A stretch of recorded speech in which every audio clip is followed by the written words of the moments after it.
That's find. Oops. So here we say find x or y. In this case it's going to be x. In this case, it's going to be x. So find the x or y so that the slope between these two things, between these 2 points, has the given slope. Okay. Has the given slope. Oh, has the given slope of negative 1/5. All right. Find x or y so that the slope between the 2 points has the given slope. Before we start this, I need to give you some stuff, remind you of some things. The slope formula. The slope formula, this is m, that means the slope. And then, what does the slope formula mean? Well, if you have 2 ordered pairs, x1 and y1, that just means the first ordered pair, first point. And then another one called x2, y2. If you had 2 points, point 1 and point 2, then you can find the slope between them just by figuring out y2 minus y1. That's, remember, y is in the vertical direction, right? And we said the rise is vertical. So that's what we're going to do. Find the difference between the vertical aspects of those points. I don't know if that makes sense to you or not, but y is vertical, so that's the rise. Maybe I'll say that.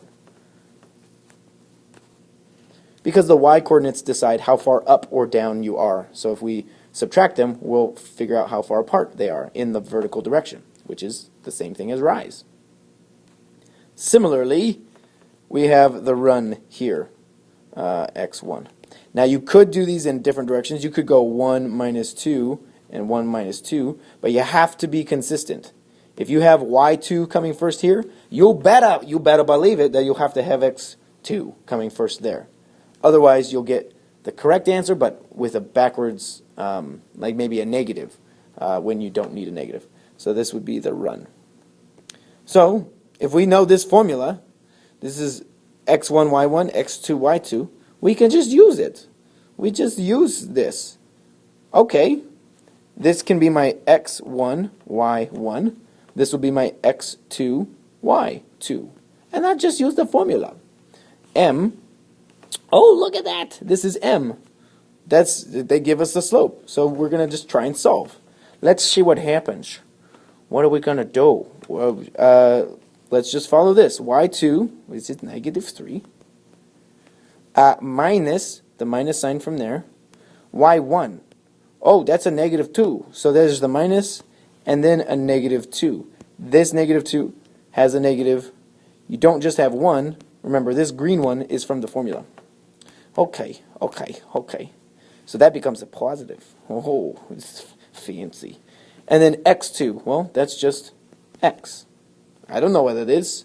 I don't know. It's a question mark, like the Riddler. What? Okay, so x2 is just x, and we're going to subtract negative 8. All right, so that changes things. Plus, plus. But that's, oh, our m value equals m. Maybe I'll write that in. I have to write that in. Equals negative 1/5. I'm going to move this. That's because this is m equals this stuff. So I'm going to have m, which is this, equals this stuff. Okay, that's pretty simple. And then I have negative 1/5 equals negative 1, right? Negative 3 plus 2 is negative 1. And x plus 8. X plus 8. What do we do here? I don't see anybody raising their hands because this is a video and I can't see you. And I'm in the classroom by myself just talking weird. Alright, for this, you multiply. You cross multiply. This is cross multiplying. When you have two fractions that are equal to each other, you can cross multiply. So if you have two fractions that are equal, you can cross multiply. However, this has more than one term, so I'm going to have to put parentheses around it. So really, what I have is negative 1 times x plus 8. And here I'd have negative 1 times 5. Negative 1 times 5. Okay, that's great. I will just distribute. Negative x minus 8. Whoa, I almost messed that up. Equals negative 5. And now it's just like an equation I can solve. Plus 8 plus 8 negative x. I'm going to put it 1 there because it's like a negative 1. And it's positive 3, right?